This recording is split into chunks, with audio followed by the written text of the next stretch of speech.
No, the AI boom is not the dot-com bubble all over again. But that doesn't mean the industry won't experience some growing pains from time to time. From concerns about national security to the potential for thriftier AI budgets in corporate America, the sector's top companies are navigating new challenges here in mid-2026. That's why I'm very pleased to be bringing a new expert onto the Money Show Money Masters podcast this week. A tech and AI sector specialist, he has decades of first-hand Silicon Valley experience, including during the late 1990s tech boom and bust. He does not think we're in for another bubble bust cycle. Instead, he believes AI is revolutionizing the technology, healthcare, finance, and energy industries, and that businesses and investors need to educate themselves to stay one step ahead of the many fast-moving developments out there. He's Sydney Armani, chairman and CEO of AI FinTech World Group, and I'm excited to welcome him to the show today.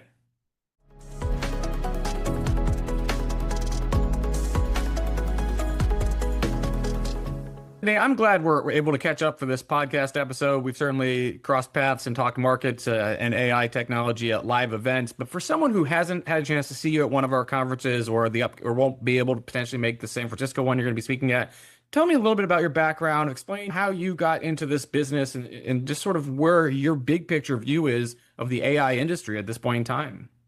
Well, thanks, Mike. Thanks for you to having me at the Money Show. I'm a very big fan myself. Before I'm being participate, and yes, we're going to be also in Las Vegas in July 19th through a couple of days, and then San Francisco. But I'm looking forward to it. But back to your question, is that I've been in Silicon Valley since the early days of 1997, the heydays of the Silicon Valley. You go to the Motel 6 was $400 a night. So because everybody, I'm not kidding. This is in 1997. So everybody come in Silicon Valley. There were .com. There were, but my background is in infrastructure. I'm an engineer by the trade, so I know what's behind the scene is going on. And then applications. Same thing with Then through the years I lived in Silicon Valley. I was in the San Francisco Bay Area, Palo Alto, Stanford, but also in New York. So I know about old money, stock market money, Wall Street money, and also, the new, which is right now the big, is not new, like Anderson Hartevik and Sequoia Capital. So there's a lot of things going on in Silicon Valley, but this time around is different, basically. This is a new AI revolution. It's just a whole different. And I'm glad you brought that up because I was going to ask anyway. Your thoughts on parallels, differences. It sounds like you kind of, there are some people that will say, oh, this is just .com all over again. You certainly seem to be on the other side of that debate. Can you explain for our viewers why you think it's different, what some of the big changes are between what you saw in the late 1990s and what we're seeing here in the 2020s?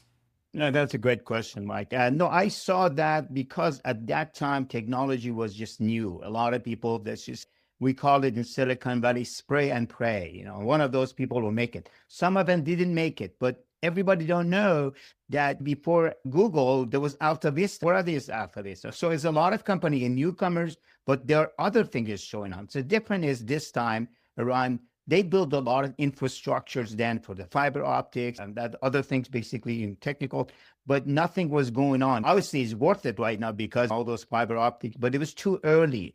Some of the stuff it's too early, basically. And now this time around, they're building all these data centers and everything, but which we need it. This is different right now with the AI. And let's talk about that. The amount of money, effort, time being put into data center construction, grid construction, all of these things that go into making the AI industry work seems phenomenal. The totals, the numbers are phenomenal. So talk a little bit about all of this investment. What are your thoughts on how productive these investments are ultimately going to turn out to be? And what are your thoughts on the timetable to get all of this infrastructure in place? Yeah, no, this is what's going on right now. The whole industry is like back in old days of the gold, it's a picks and shovel. Yes, there is infrastructure, building the data center and other things, but who build the electricity over there? Who the energy, the construction, chips, other thing is going on, fiber optics. There's a lot of things going on behind the scene that it's not only the chip and all this LLM, basically. There are other things that we can benefit. And there are companies. For example, there's a company we all know is 3M. 3M is cooling the chips actually inside of the data center. So it's a lot, you have to look around as far as the investment, as far as the picks and shovel. Now, The gold mine is gone, but we're still wearing those that jeans, that Levi's. It came from those era. So we have to look around what's going on basically and around this. But this revolution, it is a revolution, is here to stay. It's going to affect a lot of lives. And so we have to get ourselves ready, especially educating ourselves to Got that. it. Let's talk about some of the use cases and the things you're seeing in terms of businesses incorporating AI into what they do. What are some of the most interesting things that you've seen? I know at some of our events you've talked, for example, how AI is being used in the healthcare space. I had experienced that. This is a personal experience. A couple of years ago, I was actually diagnosed with a cancer, which is I find out I'm a cancer free, by the way, right now. But a couple of years ago in 2023, when the chat GPT showed up, I was diagnosed. So it really helped me to find out. Obviously, the doctor's important. You got to go with that. I'm not suggesting that's very important that you need to come in. But it will give you knowledge when you go to sitting in a doctor's office to know what's going on, to know what's happening to your body. And I saw that as far as of healthcare and AI and diagnosis, it's number one. There are companies, actually, I'm not giving any kind of advice, stock advice, but like Open Evidence, Try Discovery, and some other ones that they're using the AI's algorithm to diagnose better. I really believe if we keep ourselves alive in the next 5 years, we're going to have extend our life another 10 years because AI will find cancer in stage 0. That's going to what happens. So I'm very big about healthcare. Obviously, I have a personal interest, but this is what's helping over here. So I'm very much into that AI. I believe in AI in healthcare. Got it. Understood. Any other industries that stand out? I certainly, as a financial markets student and analyst, I certainly see a lot of ways that AI is being incorporated into trading technology, into institutional investing, and so on. I'm curious, if you had to name another industry or two that are really being revolutionized by it, what would you put at the top of your list? Yeah, energy, because we're a lack of grid. We have to make sure this data center, which they're building, and there's a lot of investment going on these data centers, different places, but the energy, how to feed it, you can't go to a small town, and that there's obstacle about that. They decided to have energy to that data center. So whatever we get the energy done, and there are companies actually out there, Colo, that they make these boxes actually like a Volkswagen, but give energy. So that's very important for these industry to have energy and cooling system for that. And they got to be cool over there. And obviously the land, other thing, geothermal. That's another thing I've seen. Been to your show, Money Show, see a lot of old people who discover oil and other, but geothermal is another way of giving energy to this data center. So that's what excites me. It's just the beginning. We're in just the third inning of the whole enchilada. We're in the seventh inning. We need to still have just pop the popcorn, have a drink a little beer, and wake shoot and see what's going on basically. So.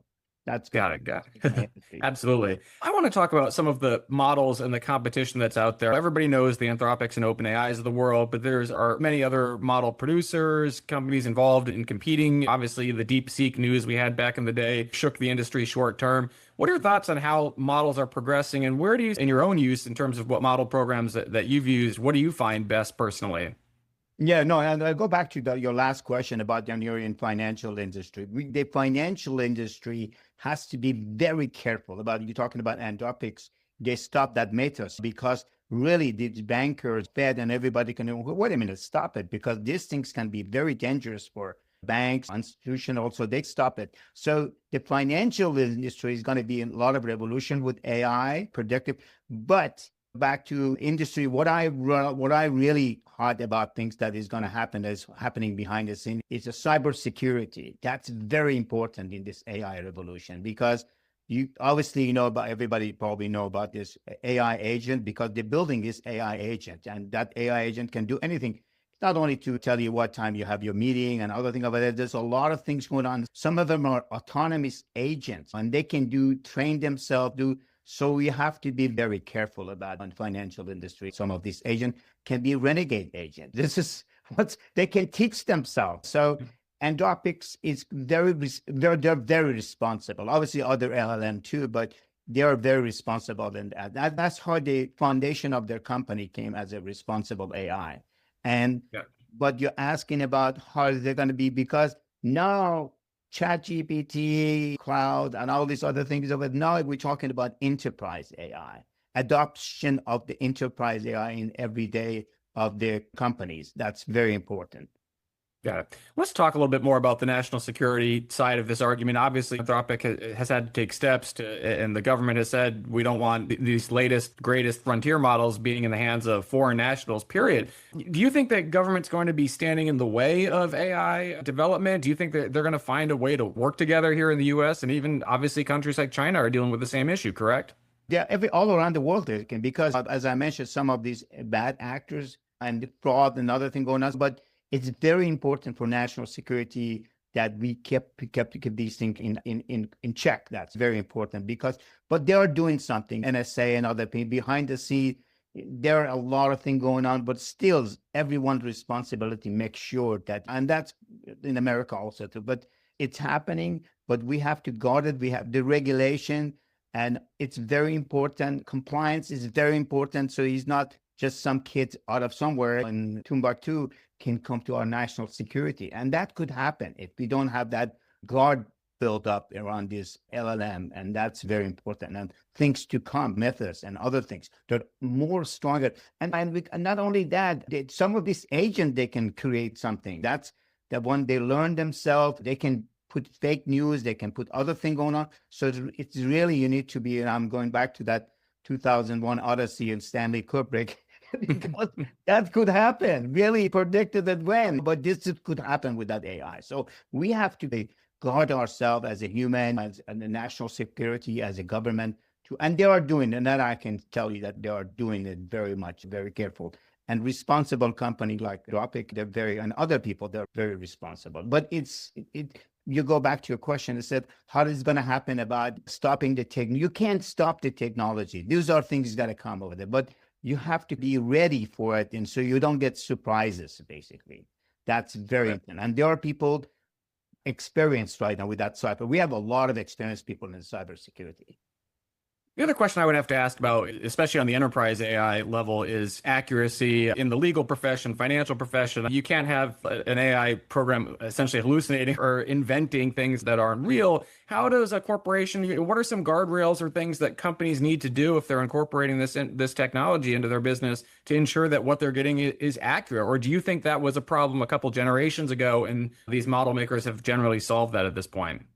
Yeah, no, that's another great question, because the next phase of all these things is enterprise AI. You can't be having a large company and having connection to your whatever you're doing goes to your competitor, other people over there, so they're building this in-house AI algorithm. So it doesn't go there out there. And that's where, yes, you have that LLM, you have that smart enterprise, but we don't want to share it with anybody else, especially. And a lot of companies starting doing this right now. They don't want their employees to go while they're working to the ChatGPT and other. They don't want that over there. So the enterprise AI, they have to have an in-house AI algorithm. That's what's going to happen. And that's very great opportunity of a lot of software companies, a lot of it, so they can build those in-house AI, Okay. And Sydney, I also have to ask on the enterprise level, metering or the amount of money being spent on tokens and budgets. You read in the media that some of these companies have blown through their token budgets in a matter of months and they were supposed to last years.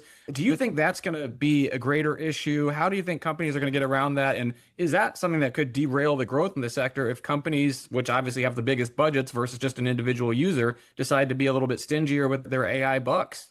Yeah, and that's a very big issue, because every time somebody's in the chat, any of these LLM is create token, and they're short of token.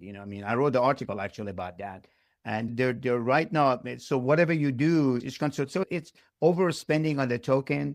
It's very important, but we're gonna need these. We're gonna have these. It's not right away. This AI, it was different than, and which I'm very happy about, because I experienced the totally different. This is no .bomb, and this infrastructure, those token is very important. So if you don't need it now, overspending over there, within a couple of years, we're going to be needing those tokens. We're going to have needing those infrastructures. But obviously, a lot of these companies, they look at the checks and balances, investors.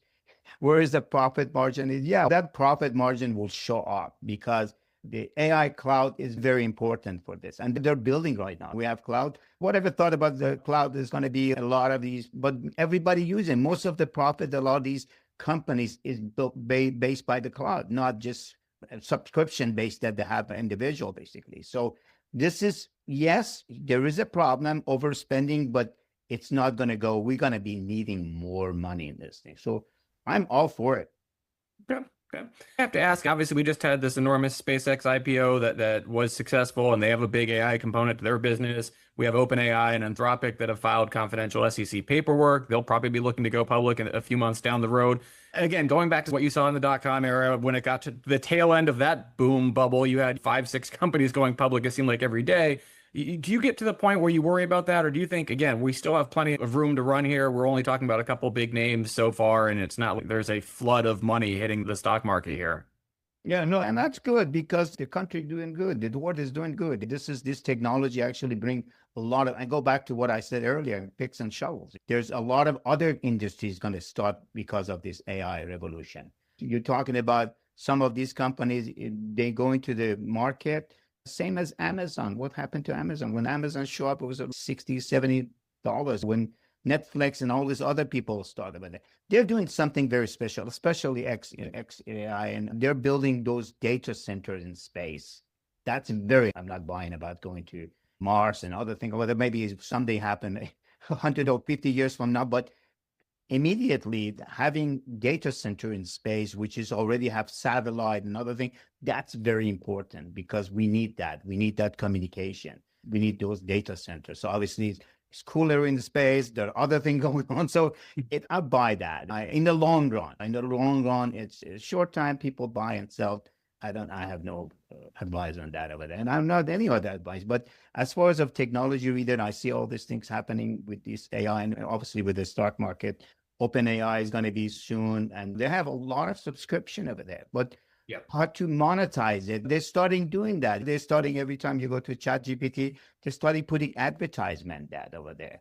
Also, Google changing the whole thing. I love Gemini, but how to integrate it to the algorithm, and that's another thing. It's called the revolution is called no click.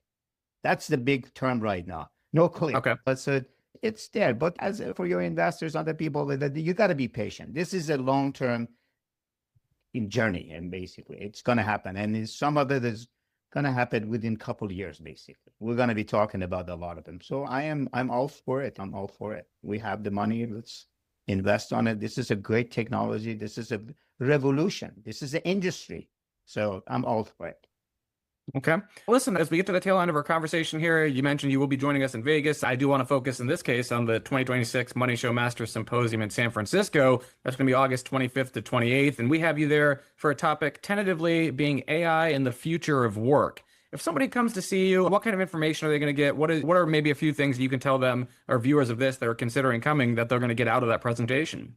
Yeah, no, I go to a lot of shows. I speak to different shows, but money shows you have one-on-one, and I love that. Basically, you can bring the best of best people over there, and it's been around not recently. It's been around for 47 years. I used to watch it as a young man. See Louis Kochheiser, all these best of the money show, and it's wonderful. This is a the money show. It's an institution, and what they get out of me is honestly. I'm not going to sit down over there. Obviously, I'm not going to give any kind of advice about stock market. That's not my thing. But as far as the technology, as far as what's happened, I have a lot of experience. I can tell.